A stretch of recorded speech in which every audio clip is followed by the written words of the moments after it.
friends, let's see today's really easy egg biryani. It gets ready also very quickly. So here I'm just going to boil 5 eggs in 4 cups of water for 10 minutes on a medium flame. Once the eggs are nice and boiled, I'm going to peel them, add some salt to taste, some red chili powder and haldi powder, and mix all of this really well and set it aside for 5 minutes. Now all the ingredients with their measurements and the method of preparing the biryani will all be given in the description box below. Now here I've cooked 1 cup of basmati rice in 3 cups of water till it's just about cooked. Not completely cooked, but just, a little bit underdone. So it should look like this. And once that is done, we're just going to drain it over a colander or a sieve and set it aside to cool. And you can see this way the grains of rice are nice and separated. Now in a pan, I've taken 2 tablespoons of oil and I've cut up 2 large onions really fine like this. And I'm going to fry them, in 2 batches. So half of it, in the oil. And again, once that is nice and golden brown, take that out and fry the rest. That way everything will get evenly cooked and evenly browned. So we want these onions to be nice and golden brown in color and crispy like this. So once one batch is done, you can add the other half and do the same with that. Now in a large pot, I'm going to add about 1.5 tablespoon of ghee or clarified butter. You can also go with oil, but ghee gives a real nice flavor to the biryani. Now once our ghee is nice and hot, I'm going to add a paste. I'm going to add the eggs that we have marinated in the chili powder and the haldi, and I'm just going to fry them but cover them because they do tend to splutter. The masalas do tend to splutter, so just fry them for about 2 minutes and then take them out.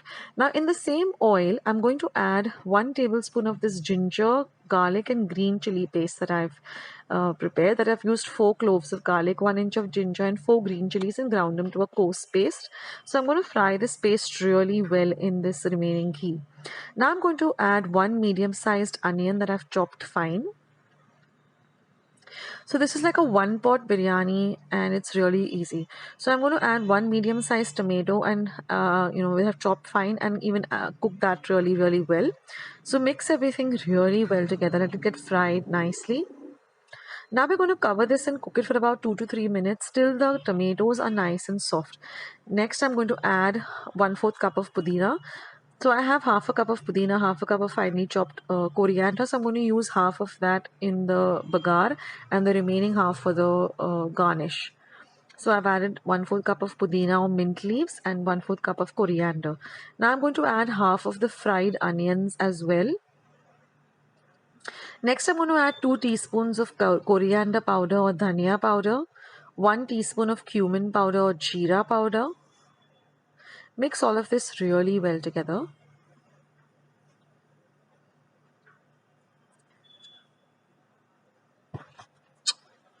This is a very flavoursome biryani and it's so easy to prepare. Next I'm going to add 1 teaspoon of Kashmiri red chili powder and half a teaspoon of turmeric or haldi powder. This will give the biryani a lovely color as well.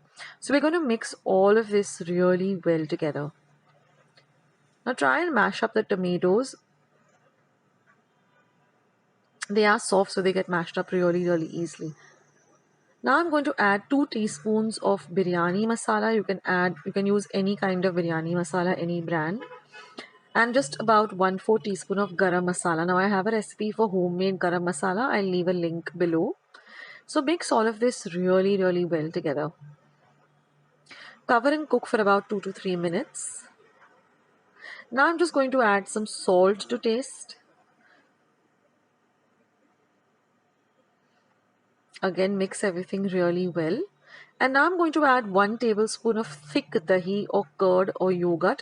I'll leave my recipe of how I prepare curd or yogurt at home. And mix all of this well. The dahi just helps everything to get, a little bit moist and get everything really well together. And now I'm just going to add this rice that we had cooked. Try to use basmati rice. It looks nice also, and it really gives that. It really elevates the taste of the biryani. Now mix everything really well together. Now I'm going to add the remaining chopped mint leaves or pudina, as well as the coriander leaves that we had chopped up for the garnish. Mix all of that really well together. This pudina also adds a lovely flavor to the biryani. Now we're going to add all the remaining fried onions. Mix everything together. And now you can add the boiled eggs either whole, but I like to chop them up into half or cut them up into half. And that way the biryani also looks nice and pretty. And plus the egg also gets really coated well with the rice and the masalas. And then very gently, mix everything really well together. Do try out this recipe, guys. You'll love it. And I love to combine this with some raita. So what I do is I just take some curd and beat it up and add a little bit of salt and some grated cucumber, a little bit of chopped onions, a little bit of garam masala, and it is a real great accompaniment to this biryani. So I hope you like today's recipe. Do give it a try and let me know your comments in the comment section below. Thank you so much for watching. Also, do visit my blog. I'll leave a link below of my blog on Blogger, as well as check out my Amazon storefront. This is basically all the stuff that I do buy on Amazon.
So here I have 100 grams of broken wheat called dalia or lapshi rava.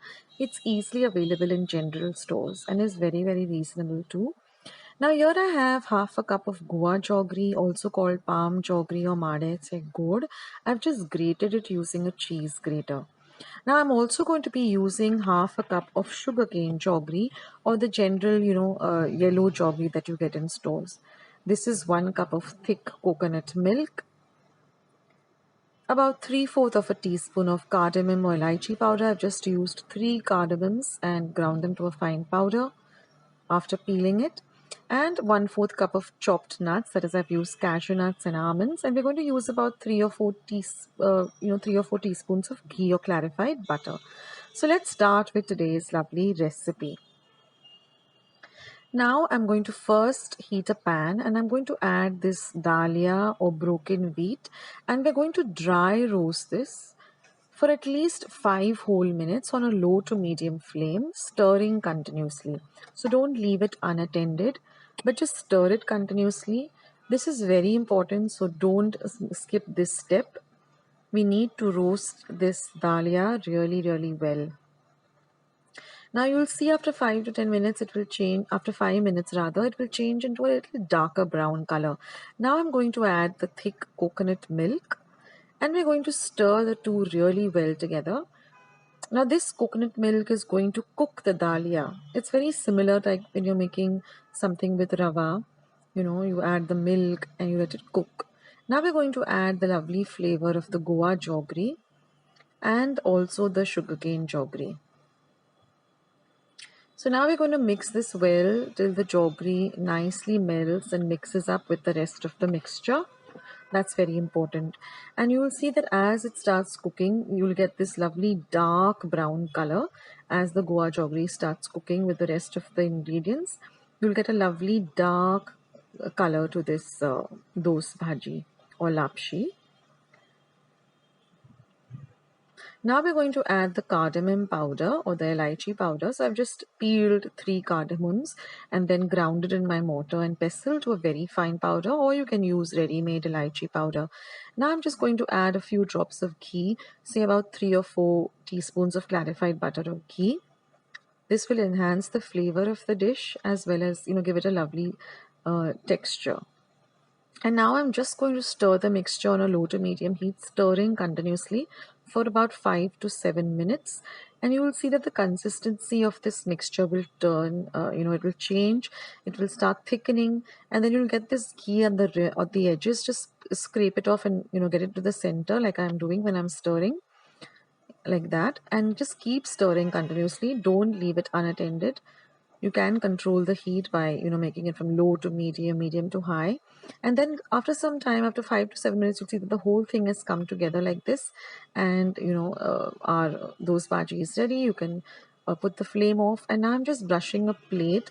You can also use a mold or a bowl, and I'm just going to transfer this into that bowl, and you can see how thick the mixture has become.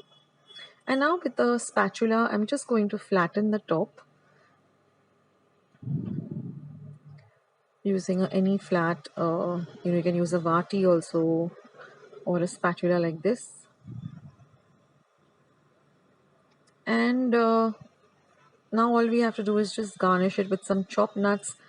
Now I've used cashew nuts and almonds, but you can use any dry fruits or nuts of your choice. I've just chopped them up roughly, and I'm just going to garnish it with the chopped nuts. And then we have to refrigerate this for at least 2 to 3 hours till it sets nicely, because then we're going to cut it up into whatever desired shape and serve it. So this is really delicious, and it's also very healthy. So I'm going to put it into my refrigerator to set for about 2 to 3 hours or even longer. You can even keep it overnight, and you will see after 2 to 3 hours it nicely thickens and sets really well. And now we're just going to cut it up. So I'm cutting it up just into fours. You can even cut it up into squares. If you're putting it into a square mold, the choice is yours. And you can see that it's nice and all ready to eat. So give this recipe a try, guys.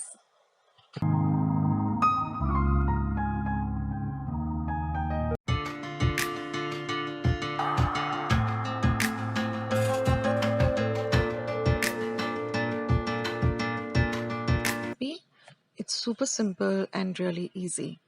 So first I'm going to show you how I make my paneer. So here I have about 1 liter of milk. Now you can add vinegar, but I've added about 2 tablespoons of lime juice. Otherwise you can add 2 tablespoons of white vinegar and just keep stirring this on a low to medium heat. First you need to bring your milk to a boil and then add the vinegar or the lime juice, and then you will see that it breaks like this. So now you can put off the gas and just stir it for a while. Then just put a muslin cloth like this or a large gent's kerchief onto a colander which has a vessel below it.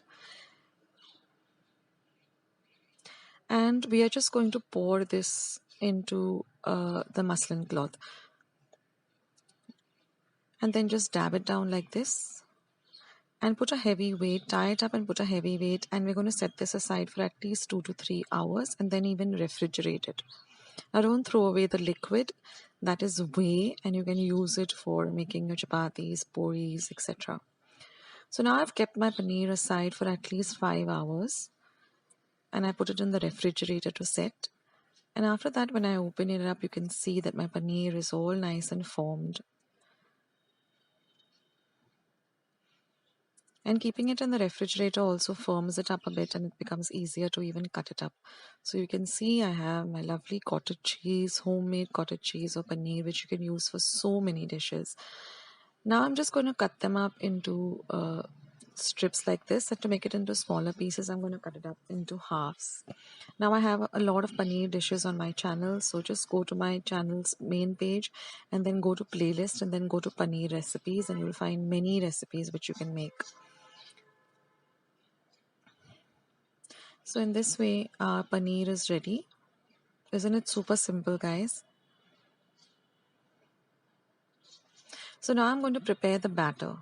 So I've taken a large mixing bowl to which I've added about 2 tablespoons of besan or chickpea flour. I'm going to add a pinch of salt, and I'm going to also add about a teaspoon of baking soda. Now this makes the batter very nice and fluffy and crispy, and so your paneer pakoras also become nice and crispy. Now mix everything together, add a little bit of water, and we want a thick batter. It should not be runny, it should not be too thick, but just the right consistency, and whisk it so that you don't have any lumps. Now I've kept my oil for heating, so I'm just going to add about 2 tablespoons of that hot oil. That's called mohan, and that makes the paneer pakoras even more crispy. Now I'm just going to put the paneer into this and coat it well. I've kept my oil for heating on a low to medium, and I'm just going to put them into the oil and fry them till they're nice and golden brown and crispy.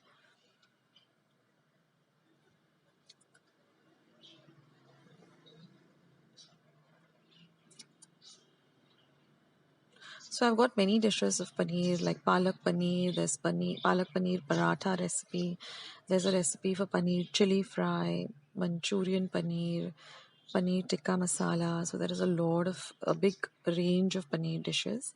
I will leave a link to the playlist of my paneer dishes in the description box below. So just click it and it will take you to all my paneer dishes.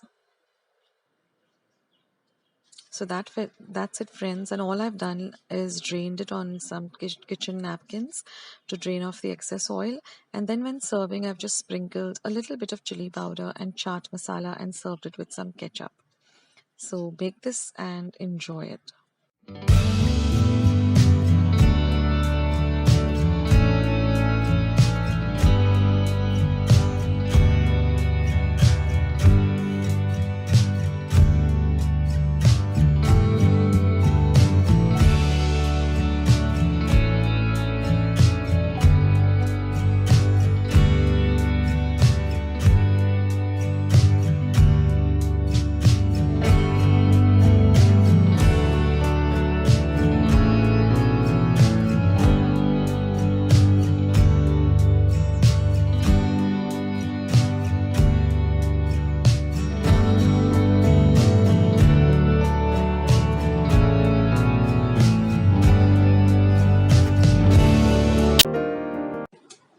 So let's see today's lovely rainbow sandwich recipe. So now I'm going to start by making the green layer, which is just a simple green coconut chutney. So I've taken about half a cup of freshly grated coconut, a quarter cup of fresh coriander, which is to be washed really well. Then about 2 light green chilies, which are chopped really fine, 2 cloves of garlic chopped fine. This is 1 inch of ginger grated, the juice of lemon, half a lemon, about maybe 1 tablespoon of lemon juice, depending on how much you like it, and 1/4 teaspoon of sugar and salt to taste. So I'm just going to add the coconut, the coriander, the green chilies, the ginger, the garlic, the salt, the sugar, the lemon juice to my mixer. I'm using the small mixer pot, which is generally used for, chutneys. And I'm also going to add about 2 to 3 tablespoons of water. And we're just going to grind this to a nice smooth paste. Now the sugar and the lemon juice really elevate the taste of this beautiful chutney. And this chutney can be used, even with idlis, dosas, or even if you're making upma, just a little at the side, really, it brings out the taste of the upma also. So this chutney is really, really delicious. So now I'm just going to grind this with a little bit of water, and we're going to grind it to a nice smooth paste. And now you can see the chutney is nicely ground, and I'm going to transfer this to a glass container, that way, and keep it in my chiller tray of the refrigerator. That way it remains nice and fresh for about 2 to 3 days maximum.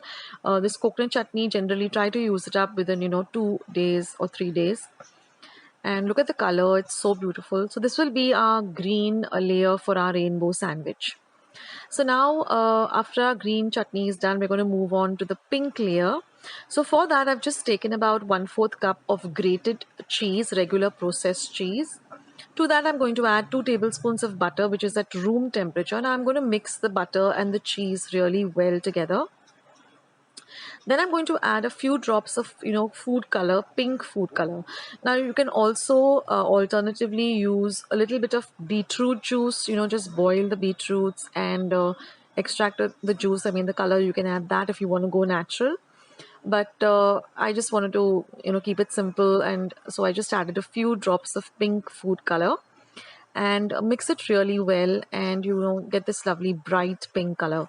So that will be a pink layer for the pink layer of the rainbow sandwich. And then for the yellow layer, I'm just going to add some mayonnaise, about 4 to 5 tablespoons of mayonnaise, and to that I'm just going to add some mustard sauce and mix the two together. Now if you don't have mustard sauce, you have yellow food color, you can go with that too. I mean, you can just be creative about the 3 layers.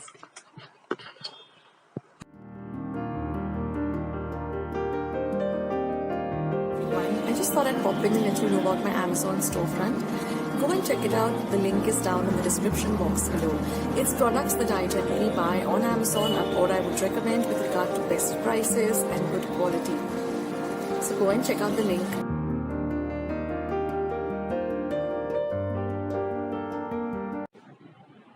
So now that we have all our chutneys and 3 colored chutneys ready, I'm just going to take 4 slices of bread. Now try to use the sandwich bread because it's easier to work with. It's thicker and it's a little wider than the regular bread slices. So I'm using this white sandwich bread, and I'm just going to cut off the edges because we want to see the colors of these layers. If you keep the sides on, you will not get that effect. So just cut about 4 slices for 4 small sandwiches. Now for the first layer, I'm going to go with the pink color and apply a nice generous thick layer because it has to be seen. The color needs to be seen. So this is a nice tiffin item for kids, or even, if you're having a kids party, or even as a starter. And you can get creative. Like I said, you can add, whatever colors you want. You can add natural colors from veggies. Like if you want to go, with some green, add more fresh green, you can add some palak leaves. So you can get creative with this rainbow sandwich. But I'm trying to keep it as simple as possible. And so like I said, just apply a nice generous layer because when you cut the sandwich, you need to see all the three colors really distinctly. So we're done with our pink layer, so that will be the first layer at the bottom. Then we're going to add the green chutney.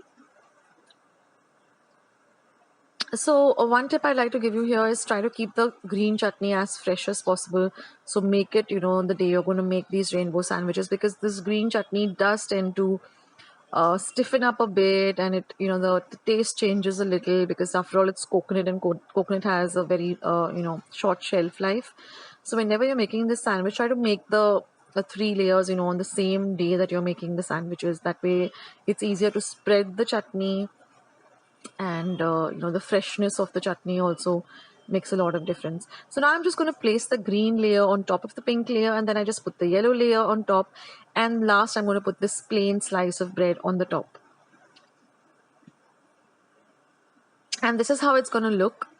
So you can distinctly see the three layers, and then when I cut it up like this, you're going to see distinctly the pink layer, the green layer, and the yellow layer.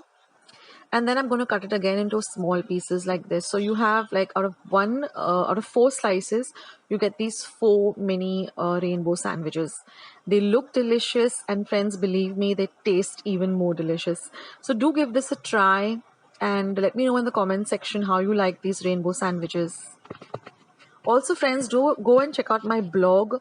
I will leave a link to that, as well as the Amazon store also. So thank you for watching, guys.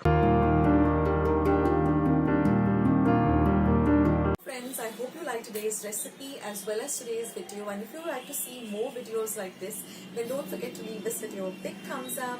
Also, by clicking the thumbs up icon. Also, don't forget to subscribe to my channel and become a part of Akshata's Recipes. Once you have subscribed, there is a small little bell icon that will pop up, so just click on that. That way, whenever I put up a new recipe or a new video, you get a message for the same. So on that note, I'll say bye, and I'll catch you in my next video sooner than you think. This is Akshata saying bye. Take care, stay healthy, stay fit, be kind and loving to one another. So till we meet again, bye.